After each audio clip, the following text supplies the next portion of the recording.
Mr. Somers, your opinion was just passed, the Committee of the Regions. Can you tell us something about your importance? Yeah, the opinion talks about the role that local and regional governments can play in the de-radicalization process, in preventing people to get violently radicalized and also to reintegrate people who have been radicalized in the past. We believe that the local authorities are the right level to do that because they're very close to the citizens.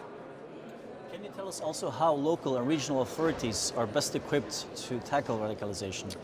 Because out of the knowledge we have at this moment, we know that there is no silver bullet to do it. So you need a lot of people to work together: parents, schools, youth clubs, social networks, and the local government can control that the best, can be the register of that local network that can embrace people in a very early stage of radicalization. They can convince young people to follow other paths than a path of totalitarian thinking. So that can be the role, the special role of local authorities in the battle against extremism.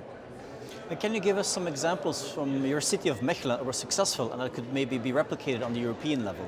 It's very difficult to replicate things, but my city is a very multicultural city, 120 nationalities, 20% Muslims, 1 out of 2 kids that are born in Mechelen have a foreign background, but nobody left to Syria. And it has to do with a very close social network we created. I give you an example. In a boxing club, when a teacher sees 2-3 of his students be having strange ideas, having sympathy for what's happening in the Middle East, at that moment he starts talking with them and he brings in people they trust, so they can convince those young guys to follow another direction in their life than do the stupidity of going to the Middle East and throw their lives away. Second example, in a youth club, some kids were having sympathy with ISIS and talking about it and asking questions, being frustrated about racism and discrimination in society. That youth club started a debate with them, an open debate. Why do you think like that?